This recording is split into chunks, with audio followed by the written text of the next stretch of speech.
খালি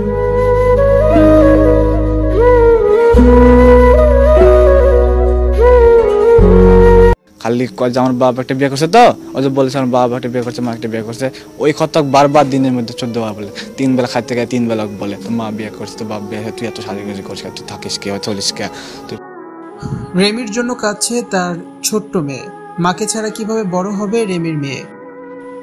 4 বছরের মেয়ে রেখে চলে গিয়েছেন রহিমা আক্তার রেমি। ভালোবেসে সাগরকে বিয়ে করেছিলেন তিনি। প্রেম ভালোবাসার সংসারে কেন নামলো এমন অঘটন? মাত্র 14 বছর বয়সে ভালোবাসার মানুষ সাগরকে বিয়ে করেছিলেন রহিমা আক্তার রেমি। ভালোবেসে ঘর বাঁধলেও স্বামীর সংসারে কোনোদিনও ভালোবাসাই খুঁজে পাননি রেমি। শ্বশুর শাশুড়ি ননদের নির্যাতনে মানসিক সমস্যায় ভুগতে থাকেন তিনি। অল্প বয়স, সেই সাথে পড়ালেখা করা, সংসারের চাপ, এ কারণে বাচ্চা নিতে চাননি রেমি। তবে শ্বশুর শাশুড়ির কথা মতে জোর করে সন্তান নিতে হয়েছিল রেমিকে। তার কোলজুড়ে এসেছিল এক ফুটফুটে কন্যা সন্তান। রেমি তার সংসার জীবনের শুরু থেকে প্রতিদিনই শুনতেন তার বাবা ভালো না, তার মা ভালো না।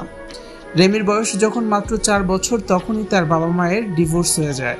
তার বাবা দ্বিতীয় বিয়ে করেন আর তার মাও দ্বিতীয় বিয়ে করেন। বাবা মাকে নিয়ে এই খোঁটা রেমিকে সবসময় শুনতে হতো, যেন দ্বিতীয় বিয়ে করা পৃথিবীর সবচাইতে অন্যায় কাজ। শ্বশুরবাড়ির মানসিক ও শারীরিক নির্যাতনে কখনো কখনো সিদ্ধান্ত নিয়েছিলেন সাগরকে ডিভোর্স দিবেন, কিন্তু ডিভোর্স দিলে তার মেয়েকে সবাই তার মতোই অপমান করবে, লাঞ্ছনায় বড় হবে তার মেয়ে। এই কথা ভেবে মুখ বুজে সব কষ্ট সহ্য করতেন তিনি। স্বামীর নতুন চাকরি হয়েছে, তাই তার গুরুত্ব যেন আরো অনেক বেশি কমে গেছে। ছোট্ট মেয়েকে রেখে বুকে পাথর চাপা দিয়ে ভালোবাসার শেষ পরিণতি ঘটালেন নিজের জীবন বিসর্জন দিয়ে। রহিমা আক্তার রেমির এমন করুণ ঘটনায় সারা দেশে তোলপাড় সৃষ্টি হয়েছে।